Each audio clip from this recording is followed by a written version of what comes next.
Azərbaycanda 2377 insan yenidən həyata bağlanıb məhz orqan donorlarının hesabına. İndi isə əməkdaşımız Aysu İbrahimzadənin sujetini izləyirik. Bu barədə də orqan donorluğu haqqında müxtəlif məqamlara toxunub görək sujetdə. Başqa hansı məqamlar, ümumiyyətlə orqan donoru olmaq üçün nələr etmək lazımdır?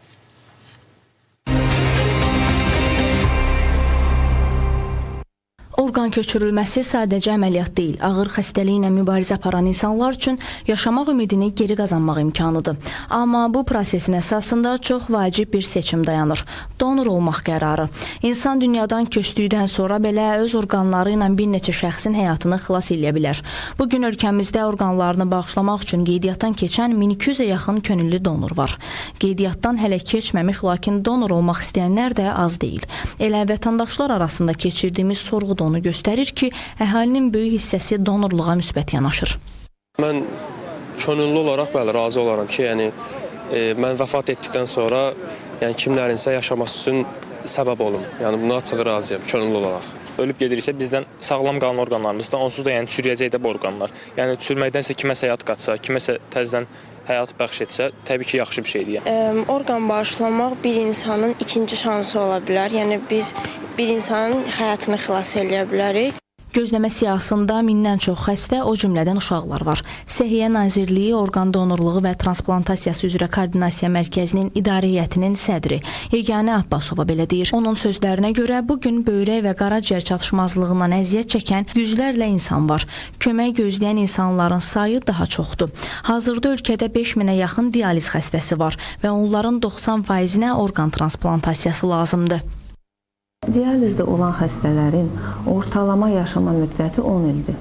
Yəni bu ola bilər 7 ildə olsun, 15 ildə olsun, amma ortalama bir rəqəm 10 ildir. Yəni ondan çox yaşaya bilmirlər dializə düşən vaxtdan o yana. Və bunlar hamısı kiminsə övladıdır, bunlar hamısı kiminsə valideynidir, kiminsə bacısıdır, kiminsə qardaşıdır. Və təsəvvür eləyin ki, bunların ailələri necə əziyyət çəkir. Çünki bu həftədə 3 dəfə uzanmalıdır dializdə, təqribən 4 saat və sonra da özlərini pis eləyə bilər və s. Yəni bunlar normal həyata qayıtmaq istəyirlər, amma qayıda bilmirlər.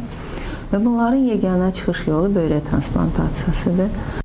O ki, qaldı kimlərin donor ola bilməsinə, müsahibim Yeganə Abbasova deyir ki, ölümündən sonra demək olar ki, infeksiyon və ağır xroniki xəstəliyi olmayan hər kəs potensial donor ola bilər. Burada əsas şərt beyin ölümü faktının rəsmi şəkildə təsdiqlənməsi və orqanların tamamilə sağlam olmasıdır.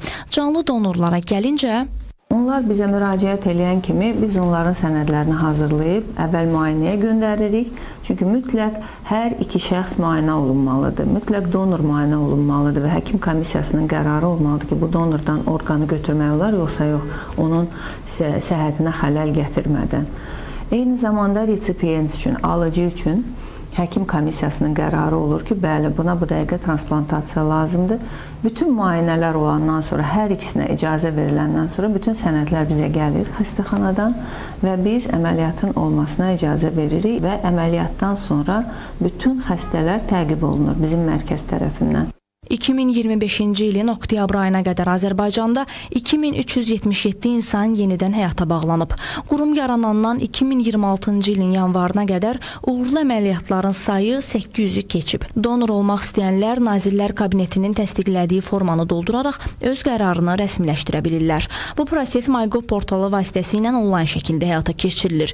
Yəni bir neçə kliklə bir insanın həyatını təhlükədən qurtarmaq mümkündür.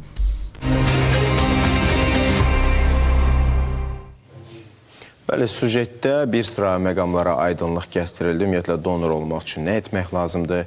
Meyitdən donor köçürülməsi üçün hansı prosedurlar mövcuddur? Təbii ki, bu işi transplantoloqlar icra edir və onun da öz çətinlikləri var. Ümumiyyətlə, transplantasiyanın hansı növləri daha çətindir, hansı növlərində bir növ artıq öyrəşmişik. Transplantoloqlar üçün açıq məsələlər var, hazırdır. Ümumiyyətlə, onlar üçün bu proses asan icra olunur. Ümumiyyətlə, vətəndaşın uzun müddət hansı xəstəlikləri olanda transplantoloqlar bu məsələdə bir qədər tərəddüd edirlər. Bütün bax bu məqamları, əgər sizin beyninizdə hansısa bir suallar varsa, bütün məqamları studiyada müzakirə edəcək. Qonağımız cərrah transplantoloq Mircəlal Kazimidir. Xoş gəlmisiniz. Çox xoş gəlmisiniz studiyamıza. Mircəlal müəllim, transplantasiya üçün donor olmaq istəyən şəxsin yaş və sağlamlıqla bağlı, durumu ilə bağlı məhdudiyyətlər varmı? İlk olaraq bundan bağlı. Yəni, hər kəs ola bilər. Donorlar iki qismə ayrılır. Canlı donorlar və beyin ölümü həyata keçmiş, belə deyək, meyit donorlardan. Canlı donorlarda qanuni olaraq bizim hüquqi tərəfdən 18 yaşın tamam olmuş olmalıdır donor. 18 yaşdan böyüklər canlı donor ola bilər.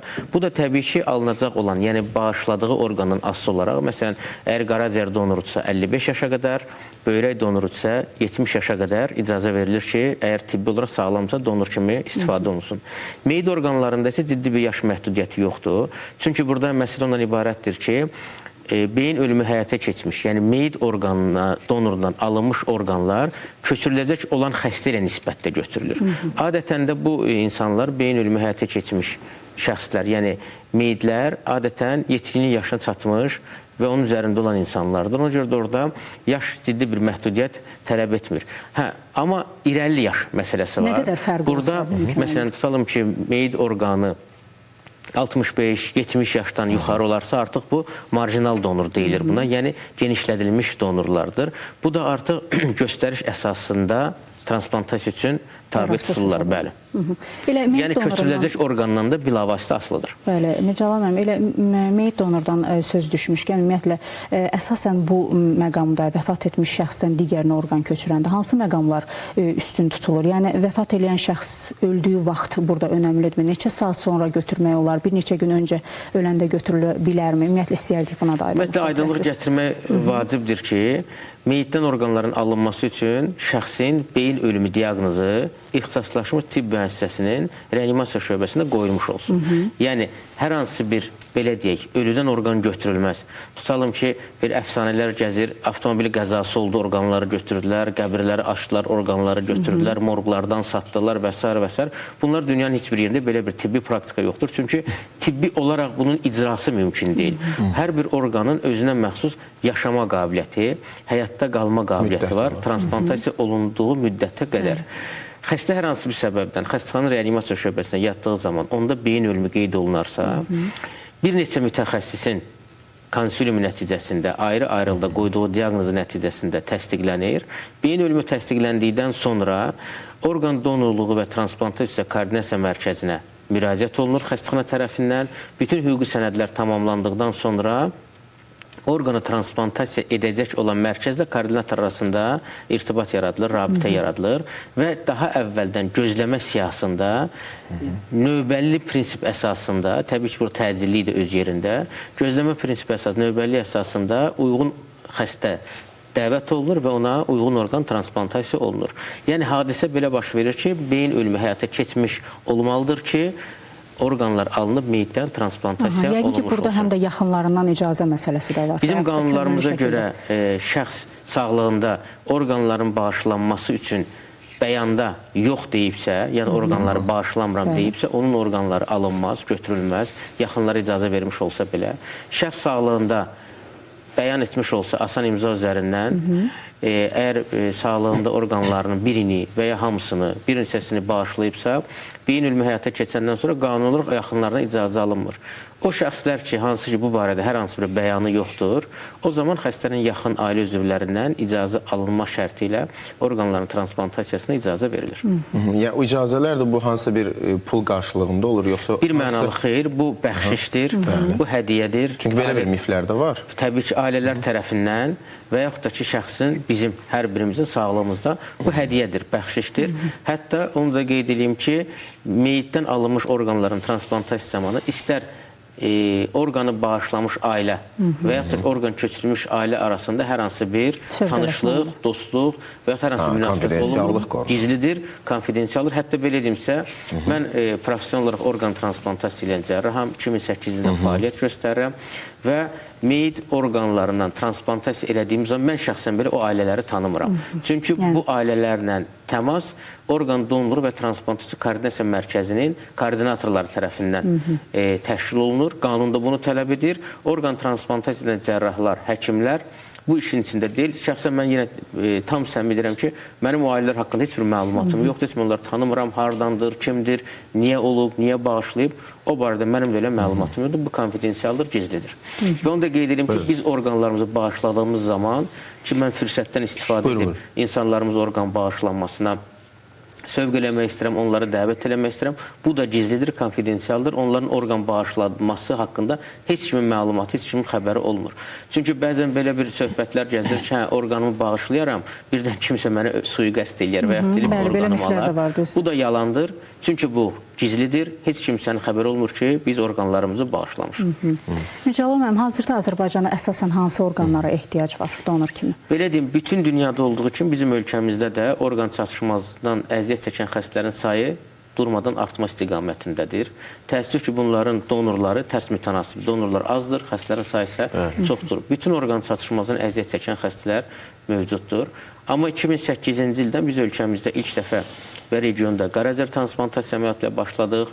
Ondan ardından böyrək transplantasiya işini bərpa elədik və bu günə qədər 1500-ə yaxın insan üzərində orqan transplantasiya sırf bizim mərkəz tərəfindən icra olunub və onunla paralel digər orqan transplantasiya mərkəzlər də var. Və əksər etdiyimiz orqan transplantı canlı donorlardandır. Çox təəssüflər olsun. Amma keçən ilin fevral ayından başlayaraq artıq Azərbaycanda, regionda meyid orqanlarından istifadə edilir. Orqan transplantasiya işinə start verildi.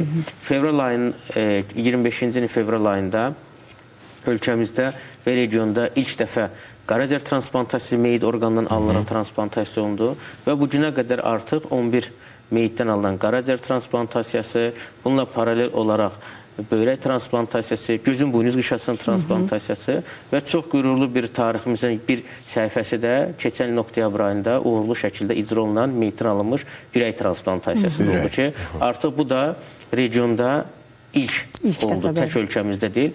Bu ölkəmizin səhiyyəsinin inkişafını, orqan transplantasiya sahəsində nə qədər qabağa getdiyimizin də bir növ dəlalətidir, sübutudur. Təbii ki, burada iş vətəndaşların, bizlərin, sizlərin üzərinə düşür. Çünki bizlər vətəndaşlarımız üçün maarifləndirmə işini aparırıq. Bu əsas rol sizin üzərinizə düşəcək. Çünki bu işdə hər zaman bizə dəstək vermişsiniz.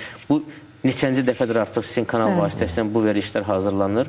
Onun üçün mən bir həkim olaraq, həm vətəndaş olaraq sizə təşəkkür edirəm. Çox sağ olun. Bərabər bu işi işləyərək orqan donorların sayını artırdığımız halda o tərs mütənasiblik düz mütənasibliyə çevrilir və orqana ehtiyacı olan xəstələrimiz də əməliyyat olub xilas olurlar. Məsələn, mən bugün 5 orqan çatışmazdan yeni xəstə müayinə elədim. Hansı ki, orqan transplantasiya olmalıdır. Onların məsələn 4-ünün donoru yoxdur. Bu insanlar sözün əsl mənasında ölümü gözləyən insanlardır. Biz orqanlarımızı bağışlayaraq bu insanları həyatda qalma şansını verir və onların ailəsinə, cəmiyyətə qayıtma üçün şərait yaratmış olur. Elə Mücəlal müəllim, bu məqamda istəyərdim bu növbəllik prinsipinə toxunaq. Ümumiyyətlə, bu məqamda hansısa xəstənin vəziyyəti nəzərə alınırmı, yoxsa elə növbə kimindirsə ona verilir? Belə deyim sizə, hal-hazırda orqan transplantasiya koordinasiya mərkəzində reyestr var. Xəstələr ora müraciət edib növbələrini gözləyirlər. Bu qan qruplarına uyğun və növbəlik prinsipi ilə. Eləcə də təcilli prinsip də burada vacibdir. Təbii ki, bir mənalı. Ola bilər ki, xəstə yeni müraciət eləmiş olsun, ondan qabaq müraciət eləmiş xəstələr olsun. Amma tibbi olaraq onun vəziyyəti daha kritikdir, daha əməliyyat olunması daha təcilidir. Təbii ki, bu nəzərə alınır orada. Mücəlal müəllim, belə bir məsələ də var ki, alkoqol və tütündən mütəmadi olaraq istifadə edən hansı bir şəxs donor ola bilməz. Bu stereotip nə qədər cüzdür? Ta ki, qaraciyər sirrozuna əziyyət çəkir, elə siz qaraciyər transplantoloqu kimi. Bu, belə deyim sizə, mənim çox bir yaralı yerimdir. Hər zaman bunu istifadə edirəm. Bir də ki, buna tütün və alkoqola da bir də enerji içkilərində əlavə eləsək daha gözəl olar. Çünki çox ciddi bir problemdir. Tək ölkəmiz üçün, dünya üçün artıq aşırı istifadə var. Xüsusilə də gənclər tərəfindən alkoqoldur, tütündür, enerji içkiləridir. Bunlar bir mənalı tək orqan çatışmazlığı deyil. Bütün orqanizmdə ciddi mənada fəsadlar yaradır. Məsələn, elm tərəfindən sübut olunub ki, siqaret ağciyər xərçəngi yaradırsa, qəlyan bronx xərçəngi yaradır. Digər tərəfdən həmin o tütün və alkoqollu içkilər ürək damar xəstəlikləri və s. bütün xəstəliklərin səbəb olması içərisində ilk yerdədirlər. Eyni zamanda orqan çatışmazlığından. Həm qaraciyər çatışmazlığı, həm böyrək çatışmazlığı birbaşa təsir edici faktorlardır. Və bu hadisə olduğu zaman paralelində də orqan çatışmazlığı varsa, tutalım ki, hepatitdir və yaxud da böyrək çatışmazlığı varsa, bu müddəti, bu sürəti daha da hadisəni daha da sürətləndirir. Bu vasitələri istifadə edən şəxslərin donor olması üçünsə mütləq əks göstəriş deyil, mütləq əngəl deyil. Çünki donorlar müraciət elədiyi zaman istər meyid orqan olsun, istərsə canlı donor olsun, tibbi olaraq bütün transplantasiya üçün lazım olan, donor üçün lazım olan bütün tibbi müayinələrdən keçilir və tibbi olaraq uyğun olarsa donor kimi istifadəsinə qərar verilir. Mücəlla, belə bir söz də var ki, xarici ölkələrdə bəzi heyvanların orqanları insanlara köçürülür. Ümumiyyətlə, Azərbaycanda da bu mümkündürmü? Bu özü yeni başlanmış bir layihədir. Xüsusilə də geni dəyişdirilmiş donuzlardan alınan orqan transplantasiyası. Ürəyin aorta damarına qapaqları Ürəyin transplantasiyasıdır, hətta qaraciyər transplantasiyası olundu, böyrək transplantasiyası olundu. Ən uzun donuzdan alınmış böyrək transplantasiyası olmuş xəstə 6 aydan biraz uzun müddətdə orqan fəaliyyət göstərdi. Bunlar hələ ki, belə deyə təcrübə məsələlər. Amma alətlərdə düşünürəm ki, yaxın gələcəkdə geni dəyişdirilmiş donuzlardan istifadə olunaq orqan transplantasiyası işi vüsət alacaq və hətta orqan transplantasiya üçün hal-hazırda canlı və meyit orqan donor hovuzuna əlavə bir hovuz alternativ kimi qoşulacaq. Donuzlardan alınmış, geni dəyişdirilmiş donuzlardan alınmış orqan transplantasiya. Təbii ki, bizim ölkəmizdə bütün sahələrdə və təbabətdə də yenilikləri təqib edir. Düşünürəm ki, artıq bu işlər dünyada oturduqdan sonra bizim ölkəmizdə niyə də olmasın və mən tam inanıram ki, tətbiq oluna bilər. Mücəlla, son olaraq bir sual da soruşurum. Hansı transplantasiya növləri çətindir? Düzdür, siz qaraciyər və böyrək üzrə ixtisaslaşmısınız. Son olaraq bir qısa da olsa fikrinizi öyrənəli barədə. Əslində, hansı ixtisas asandır desəniz də mən o sualın cavabını verə bilmərəm. Çətindir. Çünki hər kəsin, hər birimizin seçdiyi ixtisasın özünün çətinlikləri və o yola gedən mürəkkəbliklər var. Təbii ki, orqan transplantasiya ümumilikdə cərrahiyyənin və təbabətin ən pik nöqtəsidir, ən ağır sahəsidir. Orqan transplantasiyanın bütün sahəsi özü-özlüyündə çətinlikləri var. Bu işi görmək üçün ciddi mənada təhsil, təcrübə və biraz da inatkarlıq tələb edir. Mikron dəqiqlik lazımdır. Təşəkkür edirəm. Sizə təşəkkür edirik maraqlı müsahibəyə görə. Sizə də can sağlığı arzulayırıq. Çünki doğrudan da sizin bu həyatda missiyanız bir qədər fərqlidir. İnsanlara həyat bəxş edirsiniz. Çox sağ olun. Təşəkkür edirik. Təşəkkür, sağ olun. Hörmətli tamaşaçılar, orqan transplantasiyasından danışdıq. Əminik ki, sizin də beyninizdə hansı bir fikirlər formalaşdıra bildik və elə yeri